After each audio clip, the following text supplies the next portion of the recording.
दोस्तों इस वीडियो में ज़मीन की दाखिल खारिज और जब भी आप ज़मीन खरीदते हैं तो कौन से डॉक्यूमेंट्स देखें, इससे जुड़े बहुत ही महत्वपूर्ण टॉपिक पर बात करेंगे। सबसे फर्स्ट पॉइंट पर बात करेंगे, बिना दाखिल खारिज हुई ज़मीन क्या आपको खरीदनी चाहिए और आप बिना दाखिल खारिज हुई ज़मीन को कैसे खरीद सकते हैं। सेकंड पॉइंट पर बात करेंगे कि बिना दाखिल खारिज ज़मीन, जैसे मान लीजिए कोई भी ज़मीन है आपका दाखिल खारिज नहीं करा पाया है, तो क्या वह आप ज़मीन बेच सकते हैं और बेच सकते हैं तो कैसे बेच सकते हैं। थर्ड पॉइंट पर बात करेंगे कि ज़मीन खरीदते समय, देखिए जब भी आप कोई भी ज़मीन खरीदते हैं तो उस समय आपको कौन से दस्तावेज़ देखना बहुत ज़रूरी होता है। इस बिना दस्तावेज़ देखें आपको ये ज़मीन नहीं खरीदनी चाहिए। तो चलिए वीडियो शुरू करते हैं। इससे पहले यदि मान लीजिए आपका कोई प्रश्न है तो आप मुझे इंस्टाग्राम पर फॉलो करके और आप अपना प्रश्न पूछ सकते हैं। इंस्टाग्राम आईडी की लिंक वीडियो की डिस्क्रिप्शन में दी गई है। आते हैं अपने टॉपिक पर। दोस्तों सबसे फर्स्ट पॉइंट पर बात करेंगे, बिना दाखिल खारिज हुई ज़मीन आप कैसे खरीद सकते हैं और आपको वह ज़मीन खरीदनी चाहिए भी या नहीं खरीदनी चाहिए। तो देखिए सबसे सरल शब्दों में आपको मैं स्पष्ट बता दूं, अगर किसी व्यक्ति ने ज़मीन खरीदी है, उसने रजिस्ट्री करा ली है और दाखिल खारिज नहीं करवा पाया है और वो ज़मीन आपको बेच रहा है, तो आप वह ज़मीन कानूनन खरीद सकते हैं, आपको प्रॉब्लम नहीं होगी। लेकिन उससे पहले आपको कुछ बिंदुओं पर ध्यान देना बहुत ज़रूरी है और आप अधूरा ज्ञान ना लें। तो सबसे फर्स्ट पॉइंट जो है, अगर आप ऐसी बिना दाखिल खारिज की ज़मीन खरीदते हैं तो वहाँ पर सबसे पहले तो आपको ये देखना चाहिए कि उस ज़मीन की रजिस्ट्री को अधिक वर्षें ना हुई हों। जैसे मान लीजिए ए व्यक्ति, कोई एक नाम का व्यक्ति है और आपको ज़मीन बेच रहा है, ठीक है, तो आपको ये देख लेना चाहिए कि ए व्यक्ति ने जिस व्यक्ति से वो ज़मीन खरीदी थी वो 10 सालों में मर तो नहीं गया। ऐसा तो नहीं है कि ए ने जिससे ज़मीन खरीदी थी वो एक्सपायर हो गया और उस जो एक्सपायर व्यक्ति हो गया उसके उत्तराधिकारियों के नाम वो ज़मीन आ गई हो, अब विवाद पड़ रहा है, तो इसलिए ए जो है उस विवाद से बचने के लिए आपको ज़मीन बेच रहा है। तो ये आपको बात जो है बहुत ध्यान देना बहुत ज़रूरी है। अगला जो पॉइंट, आपको अपने अनुसार ये देख लेना चाहिए कि ये ज़मीन जो है वो सरकारी तो नहीं है और ये इस ज़मीन पर जो व्यक्ति आपको रजिस्ट्री के आधार पर ज़मीन बेच रहा है उस व्यक्ति का वास्तव में उस ज़मीन पर कब्जा होना चाहिए और कोई भी वहाँ पर विवाद नहीं होना चाहिए। ऐसा नहीं कि जो व्यक्ति आपको ज़मीन बेच रहा है रजिस्ट्री के आधार पर उसका वहाँ पर कब्जा ही नहीं है, वो कब्जा नहीं कर पा रहा है इसलिए आपको ज़मीन बेच रहा है। तो ये सब बातें आपको ही वहाँ पर भौतिक रूप से वहाँ पर आपको देखनी पड़ेंगी। और जो नेक्स्ट जो है वो आपको ये देखना चाहिए इस ज़मीन पर कोई विवाद तो नहीं है। ये चीज़ देखना बहुत ही आसान है। देखिए जब भी आप ऑनलाइन जाएंगे तो वहाँ पर जब भी आप उस ज़मीन की फ़र्द या खतौनी निकलवाएंगे तो आप वहाँ पर ऑनलाइन देख सकते हैं कि इस नंबर पर जो भी ये ज़मीन खरीद रहे हैं इस नंबर पर कोई भी विवाद या मान लीजिए न्यायालय में कोई भी मामला विचाराधीन तो नहीं है। तो ये आप आसानी से देख सकते हैं और ये आपको कन्फर्म कर लेना चाहिए, इसके बाद ही आप ऐसी ज़मीन खरीदें। देखिए नेक्स्ट जो है, अगर मान लीजिए आपने ये सारी चीज़ें देख ली हैं कि उस ज़मीन पर कोई भी विवाद नहीं है और रजिस्ट्री जो है वो बिल्कुल सही है, तो आप रजिस्ट्री टू रजिस्ट्री करवा सकते हैं, कोई भी वहाँ पर दिक्कत नहीं होगी। देखिए मैं आपको एक अच्छा सा उदाहरण दे दूँ। मान लीजिए ए ने बी से ज़मीन खरीदी थी लेकिन ए ने नामांतरण नहीं करवाया, या मान लीजिए नामांतरण किसी भी लापरवाही से नहीं करवाया, ठीक है। अब ए व्यक्ति ने सी व्यक्ति को रजिस्ट्री कर दी और सी व्यक्ति ने भी दाखिल खारिज नहीं करवाया और सी व्यक्ति ने डी व्यक्ति को ज़मीन बेच दी।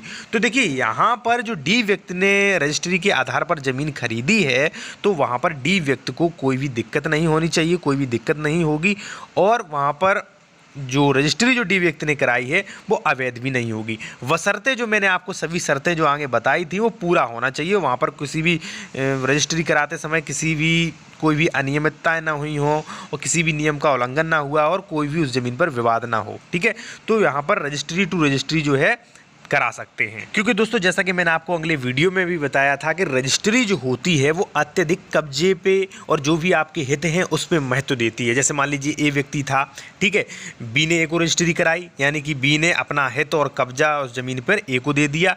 ए ने रजिस्ट्री के आधार पर यानी कि जब सी को बेची तो वह कब्जा और जो भी हित उसके थे वो सी को पहुँच गए और सी ने जब डी को रजिस्ट्री कराई तो उसका कब्जा और जो भी हित था उस ज़मीन का स्वामित्व जो था वो डी पर पहुंच गया, ठीक है। अगर मान लीजिए रजिस्ट्री सही रूप से हो रही है तो वहां पर कोई भी किसी प्रकार की दिक्कत नहीं है। लेकिन आपको ये भी ध्यान देना है, ठीक है, कि नेक्स्ट जो व्यक्ति है यानी कि ए ने जिस व्यक्ति से खरीदी थी बी व्यक्ति एक्सपायर तो नहीं हो गया। अगर मान लीजिए बी व्यक्ति एक्सपायर हो गया है और ए ने सी को बेच दी, सी ने डी को बेच दी, तो वहाँ पर प्रॉब्लम आ सकती है, क्योंकि ऐसा भी हो सकता है बी जब एक्सपायर हो गया है तो बी की जो भी संपत्ति जो थी, क्योंकि वो दाखिल खारिज तो हुई नहीं, तो बी के उत्तराधिकारियों को जा सकती है। फिर वहाँ पर बहुत अधिक टाइम लगेगा, आपको कोर्ट कचहरी के चक्कर काटने पड़ सकते हैं। दोस्तों अब नेक्स्ट पॉइंट पर बात करेंगे, यदि आप कोई भी ज़मीन खरीद रहे हैं, चाहे वो प्लॉट हो या मान लीजिए कोई कृषि की ज़मीन हो, आप कोई भी ज़मीन खरीदते हैं तो वहाँ पर आपको कौन कौन से दस्तावेज़ देखना बहुत ज़रूरी होता है। दोस्तों इससे पहले मैं आपसे कहूँगा,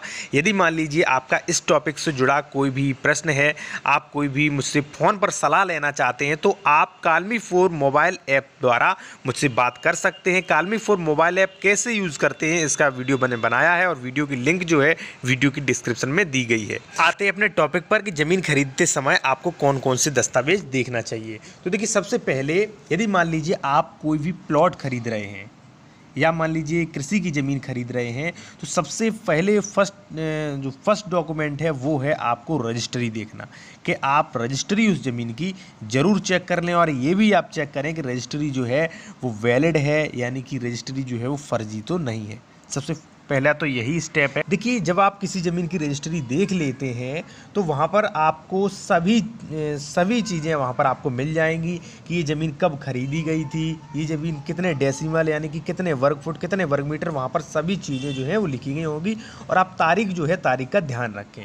देखिए अगर मान लीजिए आपने ये सभी चीज़ें देख ली हैं तो आपको ये भी देखना है कि जो व्यक्ति आपको ज़मीन बेच रहा है उसका तत्काल प्रभाव, यानी कि वर्तमान में उसका वहाँ पर कब्जा है या नहीं है, या मान लीजिए वहाँ पर कोई विवाद तो नहीं है। अगर मान लीजिए आपको विवाद पता करना है तो आप ऑनलाइन देख सकते हैं। ऑनलाइन जो है उस ज़मीन के नंबर जब आप डालेंगे तो वहाँ पर ऑनलाइन पता लग जाता है कि इस नंबर पर कोई भी विवाद जो है विचाराधीन तो नहीं है। जब आप सभी चीज़ें रजिस्ट्री देख लेते हैं, उसका कब्जा भी है और कोई भी उस पर कोई विवाद नहीं है, तो इसके बाद भी अगर यदि मान लीजिए आपको लगता है कि ये जो रजिस्ट्री जो है वो फर्जी है, तो जो भी रजिस्ट्री है वहाँ पर डेट डली होगी, तो आप रजिस्ट्रार ऑफिस से वह रजिस्ट्री का पता भी कर सकते हैं कि रजिस्ट्री वास्तविक में हुई थी या नहीं हुई थी। और सबसे महत्वपूर्ण बात यह है कि अगर आप कोई ऐसी ज़मीन खरीद रहे हैं जिसका दाखिल खारिज नहीं हुआ और आप रजिस्ट्री के आधार पर ही अपनी रजिस्ट्री करवा रहे हैं, तो सबसे पहले आपको ये ज़रूर जान लें कि आप उसी व्यक्ति पर भरोसा करें जो व्यक्ति आपका करीबी हो या रिश्तेदार हो, जो आपके साथ धोखाधड़ी ना करे।